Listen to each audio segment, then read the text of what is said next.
All right, good morning, everybody. Just let me know if you can hear me okay, please.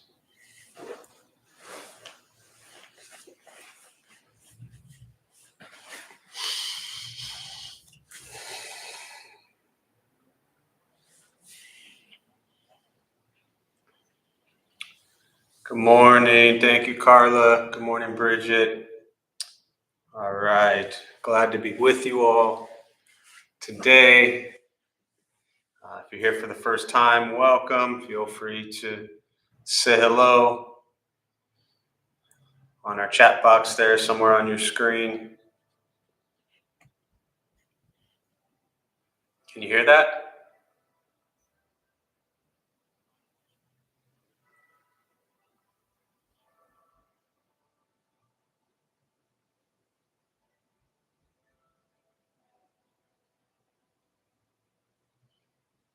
Wasn't sure if you heard the church bells. Still going.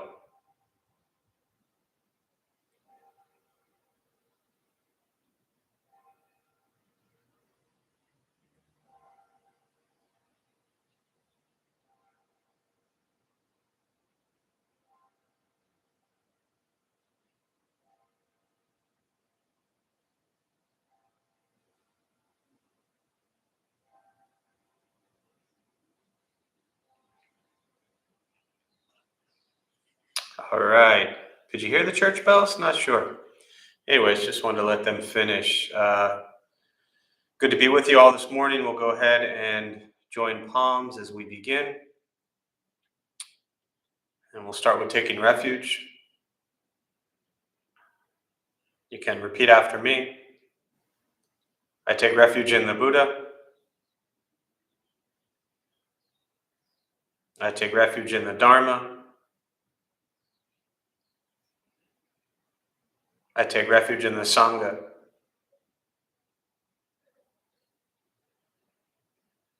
And keeping the palms joined.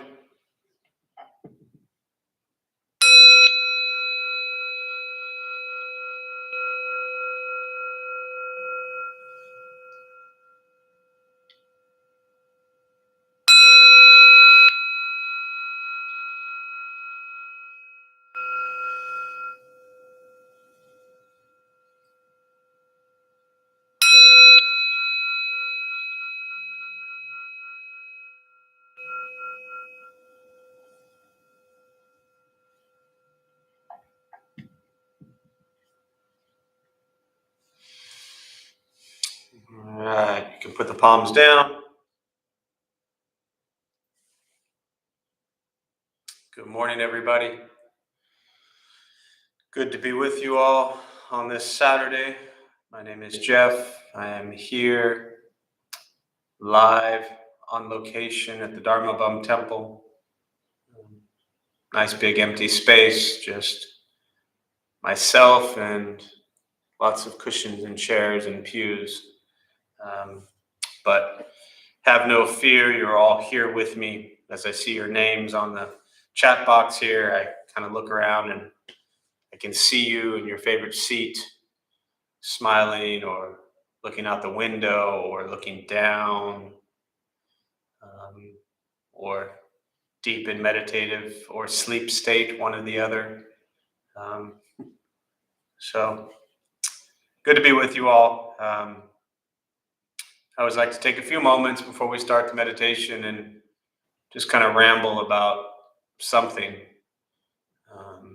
just to give time for all of our millions of fans to jump online and follow along.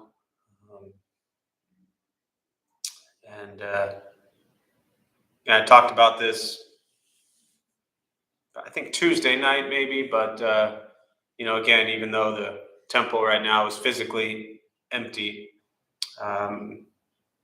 you're all really here, and a lot's been said over the last week to 2 weeks with Thich Nhat Hanh's passing, and no birth, no death, which is a common expression, no coming, no going, big part of his teachings, and just an endless continuation of consciousness, of karma, which is action.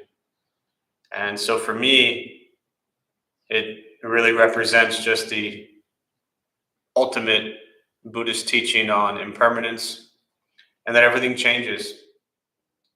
And to just be grateful and appreciate everything you have as it is. So even in this moment, I sit here, like I said, with an empty temple as we're all virtual right now. But I'm grateful that I can be sitting here in this beautiful space and looking out at the cushions and chairs and pews and lights and tankas and statues and flowers. Every little thing in this space that has some sort of meaning or history behind it. And all of it is really representative of the people that are part of this community from near and far. So just acknowledging the change, and the change is right now I'm sitting in an empty temple. But if you said to me, a long time ago, hey, do you want to sit in a beautiful empty temple and lead a talk on a Saturday morning? I would have said, yes, absolutely. So, here we are. And just appreciating it. So with that, we'll go ahead and we'll start a meditation practice. A few things I'll tell you before we begin for those who might be new or joining for the first time. Nothing's going to happen to you. You're not going to float away. You won't have any mystical, magical experiences. The mind that races all day long is not going to shut off. Don't judge your practice, meaning don't ask yourself, is it working or not working? Are you doing it right or wrong? We're just going to sit, we're going to breathe. You'll hear sounds inside the room, sounds outside. This is life. Life is filled with chaos. And this practice is learning to get quiet and still within all of the chaos. Posture, you just want to be comfortable. If you are on a cushion, often it helps slide into the front third. Pushing the stomach forward allows the back to straighten. Shoulders are relaxed. Hands can be on the knees or in the lap, whatever's comfortable. If you're on a couch or a chair or wherever you're sitting, same thing, just trying to keep yourself upright. Relaxing the shoulders.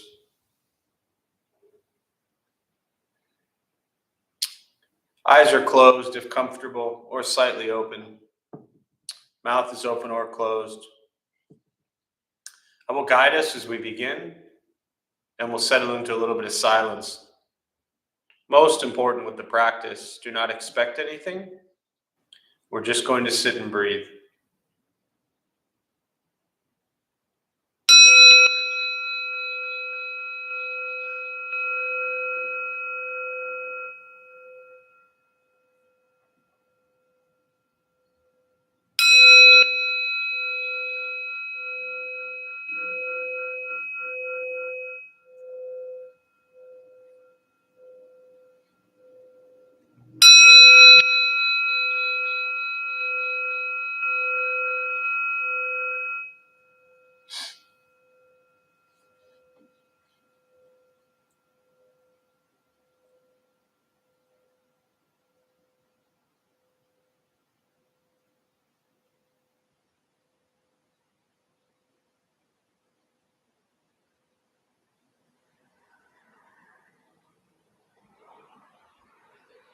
And starting with the eyes closed, if comfortable,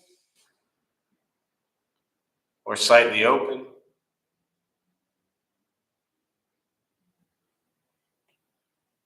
Mouth is open or closed.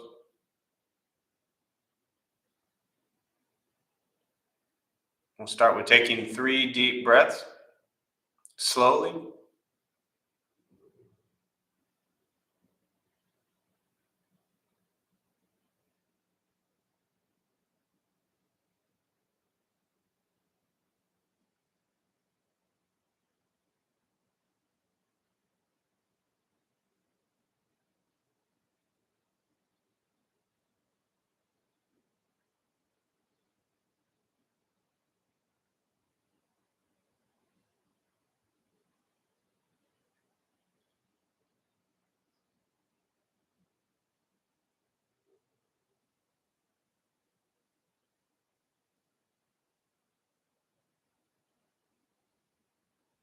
And eventually, settle into a natural rhythm of the breath.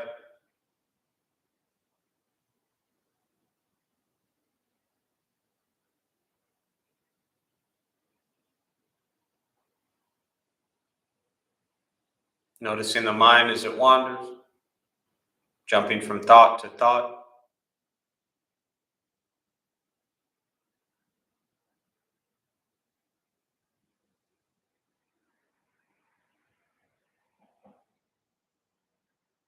Start with gently guiding the attention, focus to the stomach or chest.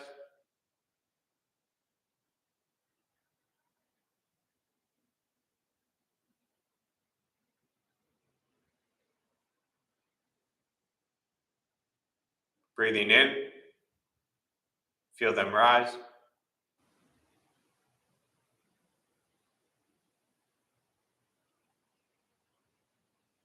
Breathing out, they fall.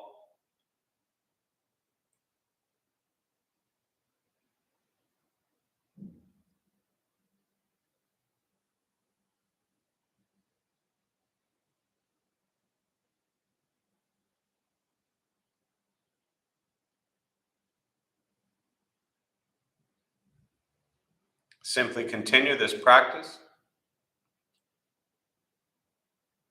observing sensation of breath.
And as the mind wanders,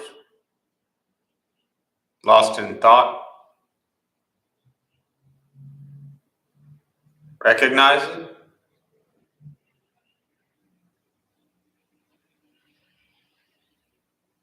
release that thought,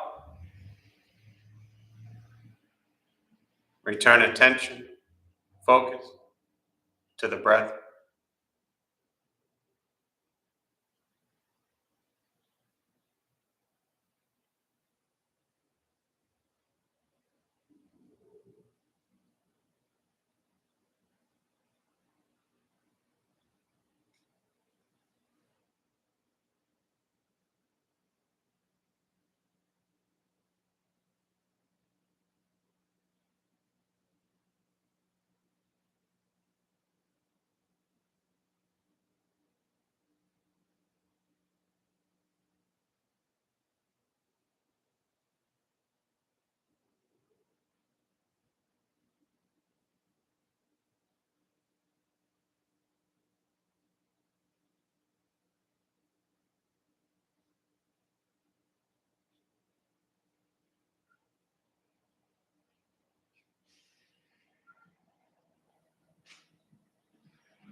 Where's your mind?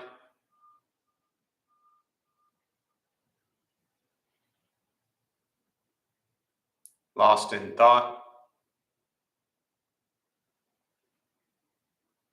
Return to breath.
Keeping the mind alert,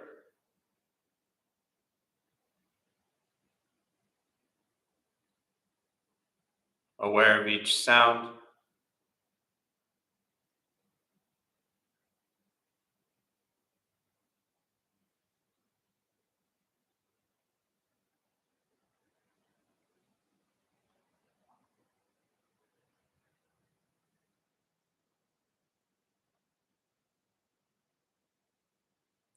each thought,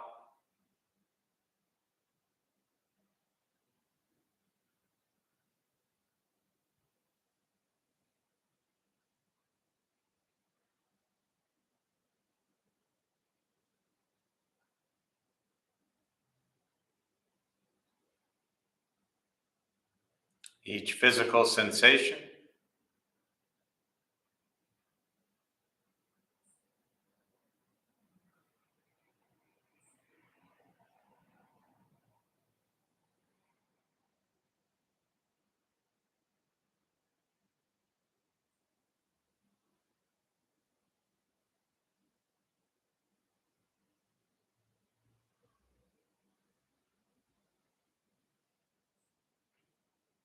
yet concerned with nothing but sitting,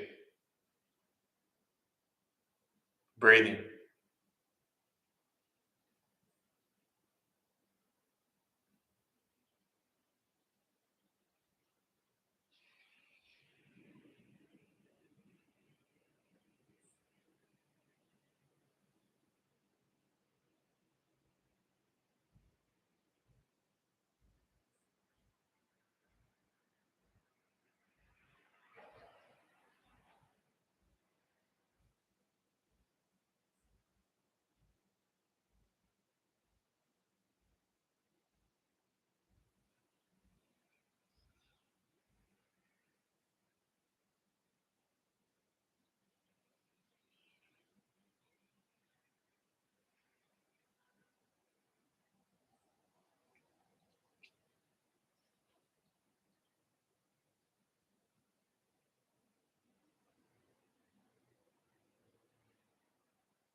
Letting go of expectations,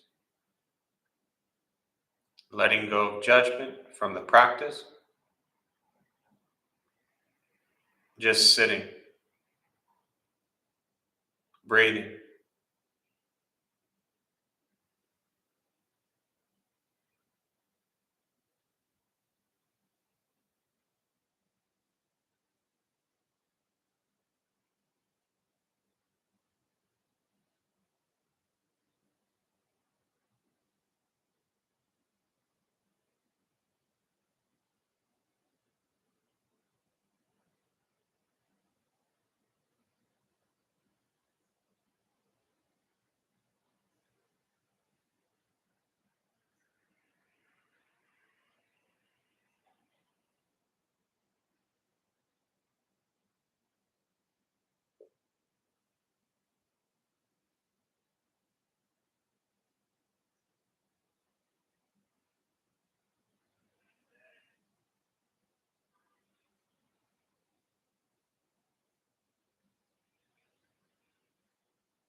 And with the body still,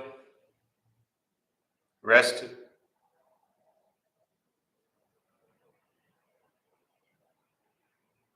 and the speech quiet, aware of all sounds,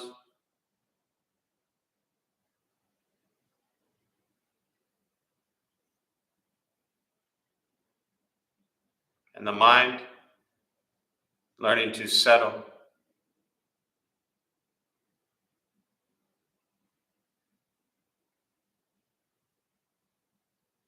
know what it's like to just sit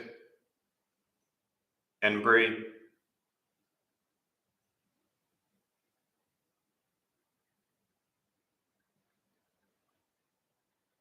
Knowing with each breath, there's nothing else to do,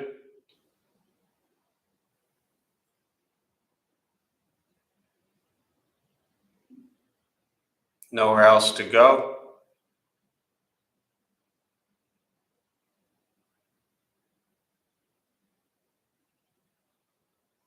no one else to be.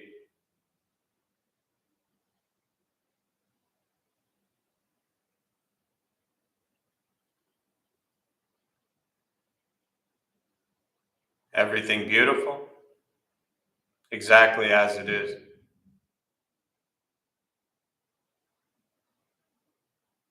Sitting, breathing,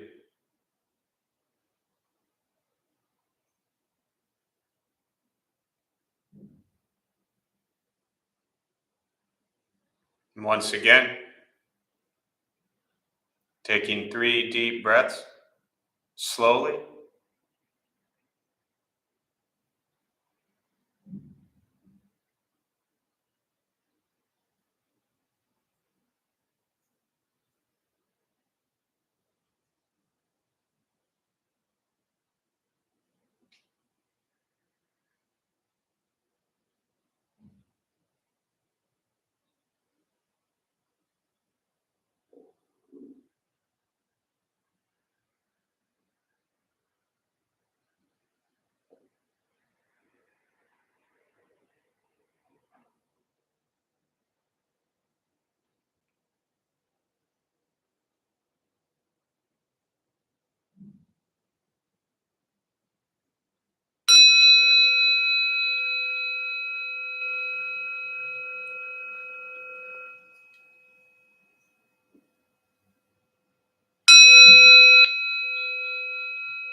and as you slowly open the eyes,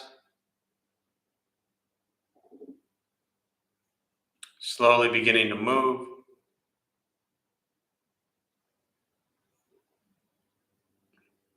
most important with the practice of meditation is to recognize how you feel now, immediately after, Compare this to how you typically feel throughout your day. Recognize the difference, if there is one.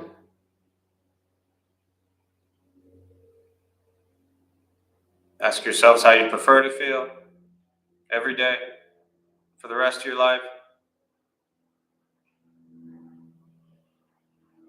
And realize however you feel now, if it's quiet, calm, and still, or a busy mind, racing mind, whatever you're sitting with at this moment, it's not from anything I said. It's not from how you sit and hold the hands or cross the legs. It's not from the sounds around you or anything else for that matter.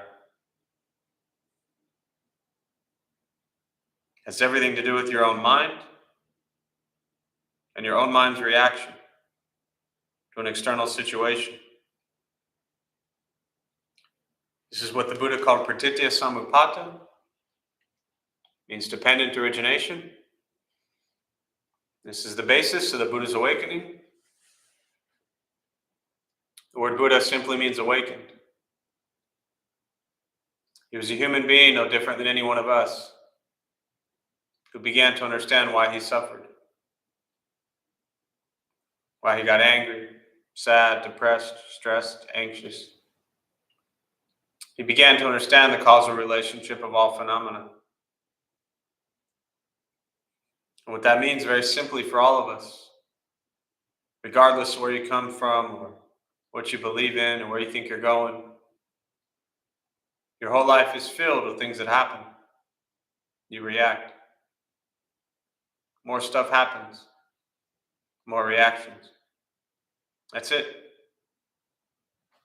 This practice is learning what it's like to respond to something quietly, peacefully, still. Because for most of us, the way you responded to the last 20 minutes is quite different from how you respond to everything else that's happening throughout your day.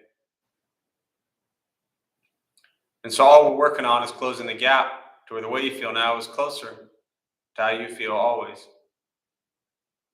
Just as driven, motivated, productive, successful, whatever that means to you in your respective lives.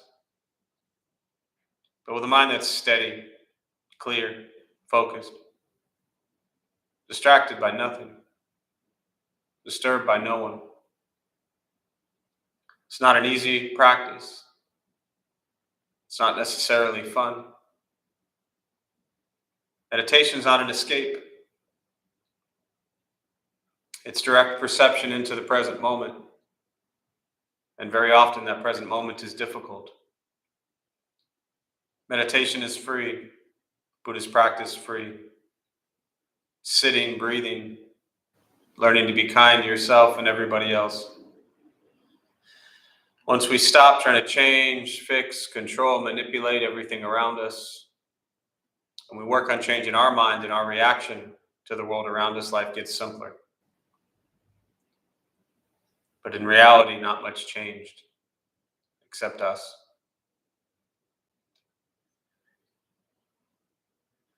For me, I've found this practice to be just a constant returning to the basic awareness of what we think, what we say, and what we do.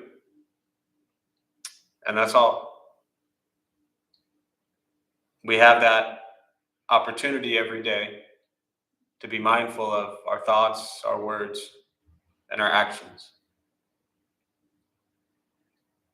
The entire body of the Buddhist teachings, what he shared for 45 years, all of it, every sutra, every commentary, every modern book, everything you encounter in and around Buddhist practice begins with your thoughts, your words, and your actions. And that's difficult enough. And so again, for me as a practitioner, that's my practice.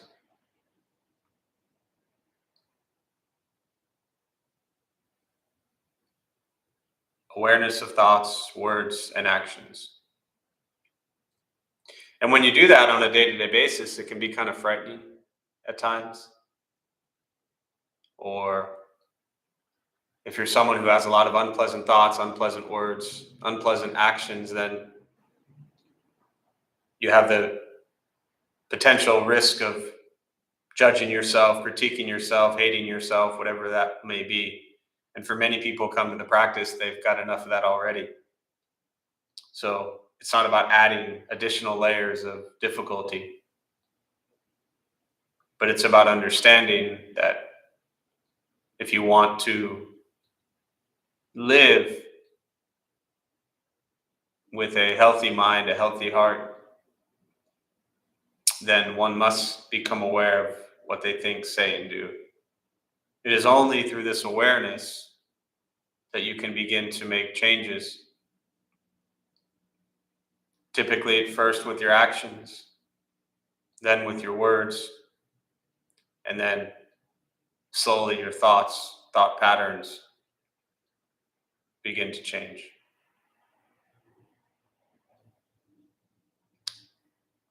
So with that, I'll pause. As always, I really just prefer to respond to questions, meditation, Buddhist practice, anything that's on your mind. So again, if you're joining us for the first time, welcome. You'll see a chat box somewhere on your screen there. Feel free to type in your questions, your thoughts, or if you're new and you just want to say hello, please say hello. But again, we use the rest of our brief time this morning, and I will respond to your thoughts or your questions.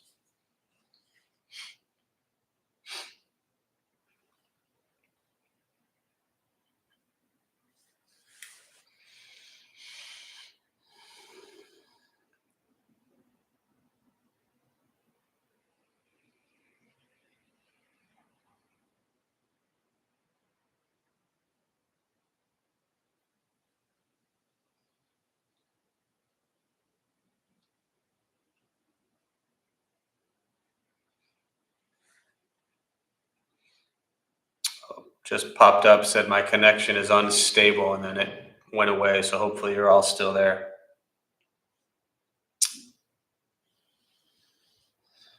Thoughts, questions, or just let me know if you're still there.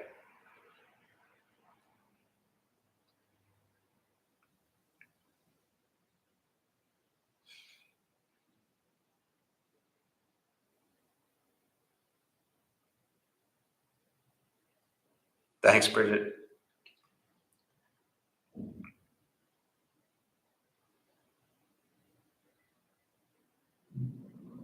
Thank you, Lisa.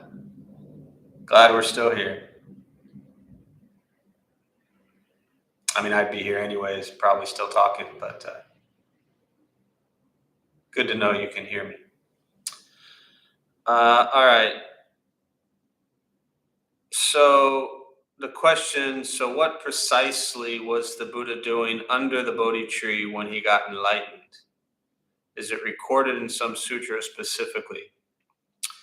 Yeah, the teaching on what the Buddha was doing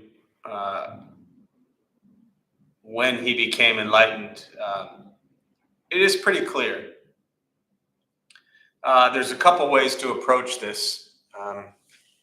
One is not necessarily suggesting this is the meaning or nature behind the question, but as most of you know, when questions come in, whether it's live and in person here at Temple or virtually, I just use it as a platform to ramble and bring up other things that others may also be thinking. But anytime I hear a question around this idea, or kind of what was the Buddha doing, or what was he thinking, or what was he saying, one thing that immediately pops to mind for me when somebody says, what was the Buddha doing under the Bodhi tree when he got enlightened? My first thought always is he was doing it completely differently than what we are doing when we sit. So In other words, if we have any intention to awaken, the word Buddha just means awakened. So his enlightenment was simply waking up to the true nature of reality, beyond perceptions, beyond views, beyond judgments, beyond criticisms. Um, all of those things are things that, well, I can't speak about, anybody else, but for me, my life is filled with views and judgments and critiques, and criticisms, and you know, gain and loss and ideas. Um, these are all things that keep me from what's called bodhicitta, or Buddha nature. So the question of what was he doing? He sat for 21 days in meditation. And keep in mind as well that it's while it could just be sitting in any moment, it's also a accumulation of what was he doing prior to the 21 days? What was he doing in prior moments? What was he doing in prior lives? So I don't want us to think that if we just like fly to India and sit under the Bodhi tree and just meditate, that all of a sudden, like that's what we need to do. Because ultimately you could have the same awakening that he had while you're standing in the kitchen doing dishes. So I always want to address that first. Is the training of the mind is what the Buddha is doing.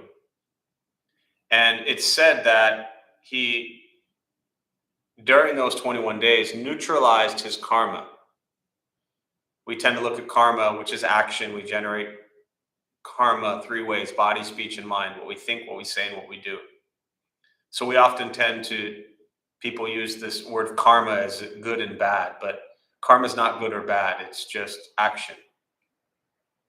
And so by neutralizing it, he was able to go silent with speech. So at the end of every meditation I lead, I always say, with the body still, the speech quiet, and the mind learning to settle. That line right there is exactly my understanding of what the Buddha was doing when he was sitting.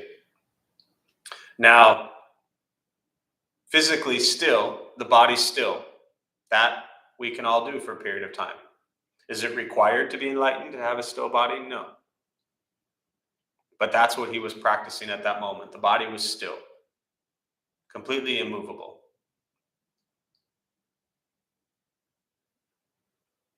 The speech was quiet. Was he yelling, screaming, talking, gossiping, slandering, praising? No. It was quiet. So the body is still, the speech is quiet. These are the first two aspects of karma. And then the third is the most challenging one, which is the mind. Now, years ago, I used to always say, with the body still, speech quiet, and the mind settling. And then years ago at Old Buddha for You, somebody asked a question. They said they don't feel like their mind is settling at all. And so after that question, I changed the way I say it. I say, with the body still, speech quiet, and the mind learning to settle. Meaning, by settling, abide in and on sensation of breath. Breathing in, you follow the breath in. Breathing out, you follow the breath out. That's it. So there is an awareness of sensation of breath. Now for us, when we meditate, and this isn't meant to make you feel like you're a bad meditator, but for us when we meditate, we're typically, there's thoughts, there's this, there's that, there's the laundry, there's the dishes, there's lunch, there's what's my dog doing, there's have I done my homework, there's I need to call somebody, there's all these thoughts. So that is sitting and thinking. What Dogen, the great Zen master from the He lived from 12 to 1253. He called it beyond thinking. And when the thinking goes away, you're left with sensation of breath, abiding in sensation of breath. So that's what the Buddha was doing, abiding in sensation of breath, generating no karma, no physical karma, no speech karma, no mental karma. And when you are in that place, then you become present with the true nature of reality. Suchness, one of the names of the Buddha was Tathagata, means suchness, things as they are. Beyond our movements, beyond our words, beyond our actions, beyond our thoughts. So that's it. That's all you got to do. Hopefully that's hopeful.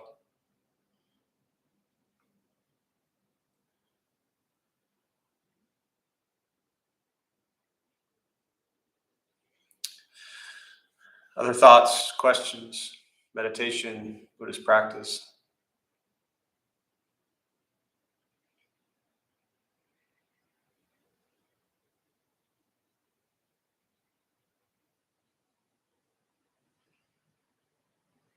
Still the body, still the speech, still the mind. That's the practice.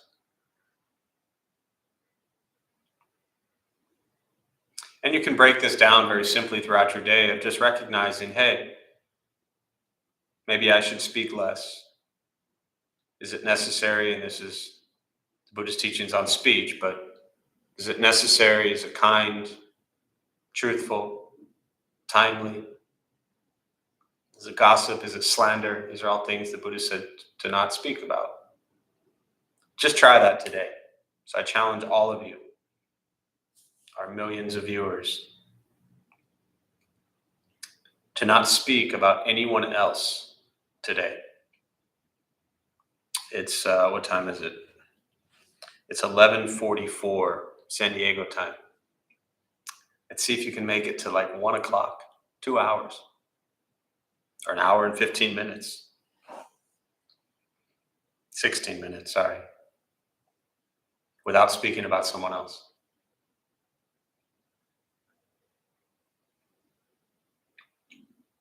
So you can pick these practices, still the body, still the speech, still the mind, and practice them throughout your day. You know, if you're having a bad day and it's a Wednesday and you're not really in a good mood, just tell yourself, you know what, I'm not going to speak about anyone else for the next 2 hours. Try these things. They help. Because what they do is they take you out of the mind that's judging, critiquing, blaming all day long. And they bring you back to present moment. Now, there's a beautiful part of the story, which again, and Alex has a really wonderful telling of the Siddhartha story. But there's a beautiful part of the story I talk about a lot where he is challenged during these 21 days by Mara. Mara's his mind. But in the story, it's like this monster. And while he's sitting in jhana and meditation, Mara throws arrows at him. Then he simply puts his hand up. The arrows turn to lotus petals, fall to the ground, and he returns. Mara begins to rain hail, thunderstorm down onto him, and instead of running or looking for cover, he just sits. And a naga, a king cobra, comes up, coils underneath him, gives him a little seat, and then with the 7 heads covers the Buddha to shelter him. Another image of the Buddha is Mara takes his beautiful daughters and just dances them in front of the Buddha, and he just sits there, completely undisturbed. So all these things happen, and then at the end, Mara is really frustrated and says, "Who bears witness to you defeating me?" And the Buddha simply goes from jhana and meditation to takes his hand out and touches the earth. This is called the earth touching mudra, to show that the earth is the Buddha's witness. And the earth shakes, Mara goes away, and the Buddha is enlightened. Most of these stories I tell a lot with regards to the Buddhist statues, because the statues are typically all in some sort of mudra or representing these teachings. So you'll see incredibly common is the earth touching mudra statue, and so the hand touches the earth to show overcoming suffering and awakening. Other thoughts, questions?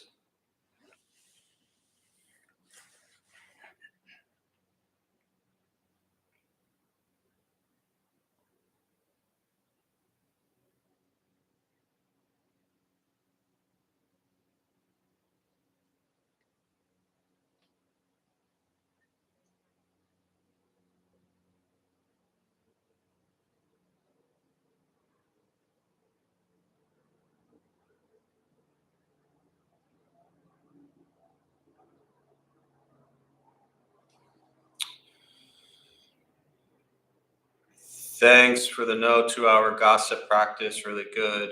Is neutralizing karma referring to extinguishing conditioned existence as the same thing? Is neutralizing karma referring directly to extinguishing conditioned existence? Well,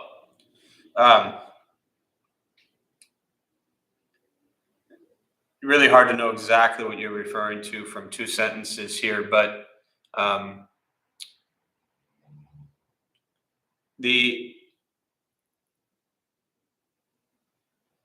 of our past experiences, conditioned behaviors, bring us to this present moment. And all of our past experiences, our conditioned behavior, our patterns, create what we think and say and do in each moment. So if in this present moment we are able to neutralize our karma, then in a way, yes, we have put an end to that past conditioning and past behavior.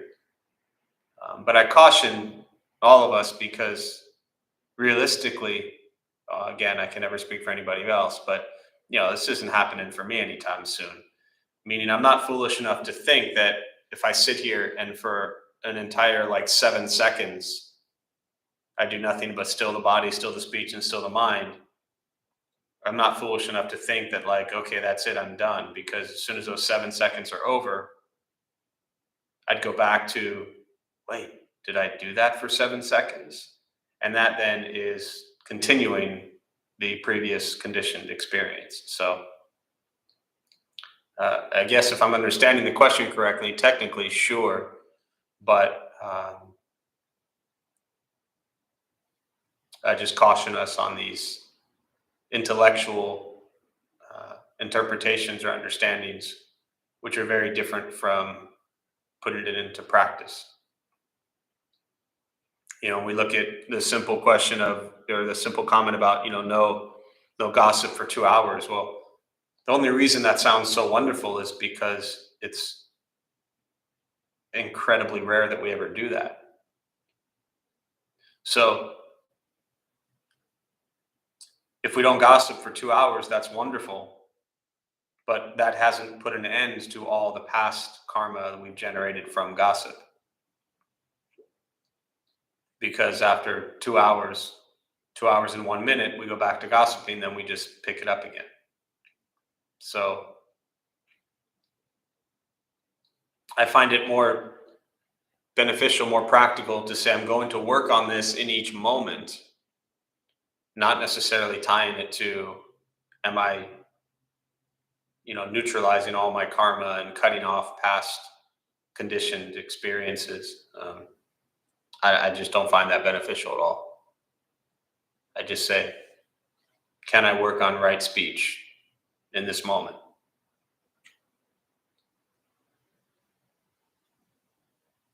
So, other thoughts, questions?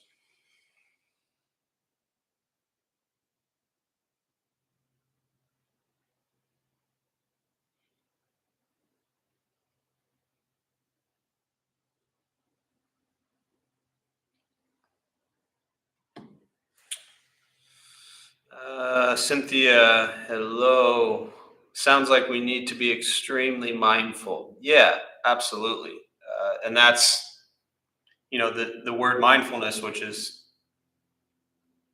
such a beautiful word and a beautiful practice and a beautiful teaching, and also just in our kind of Western way thrown around there so much.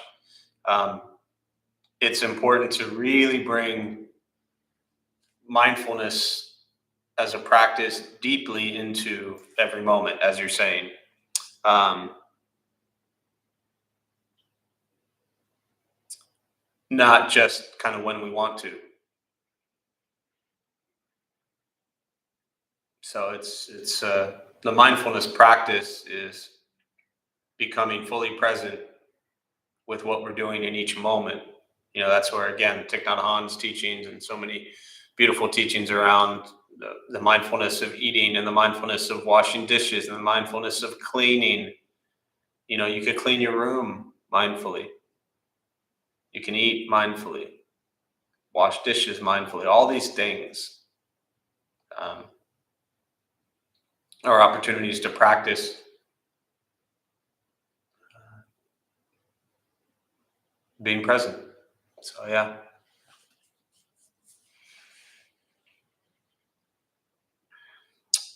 Other thoughts, questions?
Uh-oh.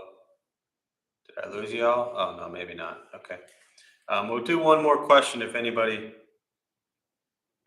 has anything they'd like to ask or share, and then we'll close after that.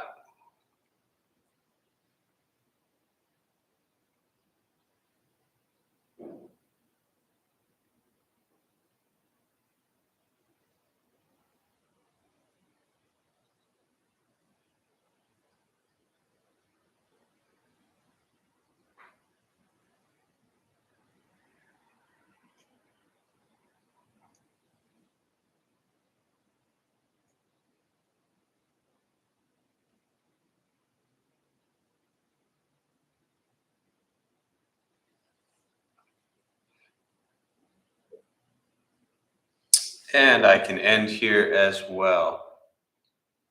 So I hope you enjoy your 2 hours of no gossiping today. Should be a fun practice for you. So we'll join palms as we close. We'll do a transfer of merit. May the benefit of this practice be shared with all beings in all directions. May all beings be at peace. May all be free from suffering. May any merit gained be transferred to the 5.5 million lives that have been lost during this pandemic, and to their family and friends who continue to suffer at this time. May they all be at peace. May we all be at peace and free from suffering.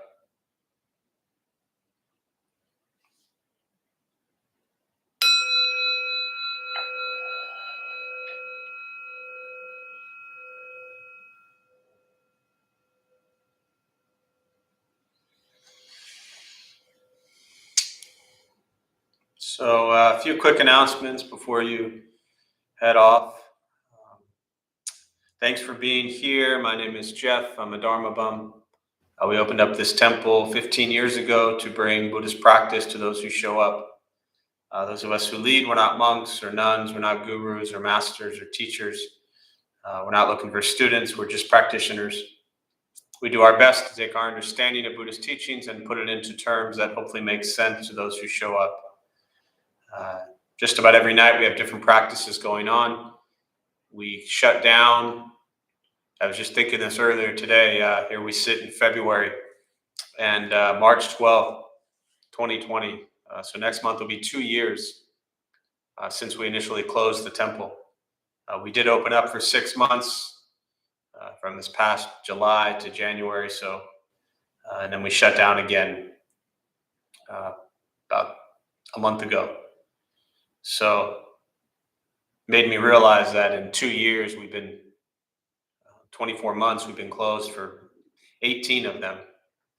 And which is another reason why I'm just incredibly grateful to even still be here and sitting in this temple and sharing time and space with you all. So I appreciate it. But as we continue virtually for a little bit, the schedule's on the website every night, every morning, recovery classes. So there's always something going on. Sunday night, Tonglen practice, which is beautiful. Our Sunday afternoon, Homeless Hats Project, which is really wonderful. So there's always something going on Monday through Friday in the morning, 8 and 8:30. You can sit.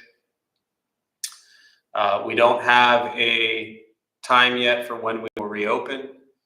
We're hoping it's getting closer. I feel like it's getting closer, but we're still very cautious and going day to day.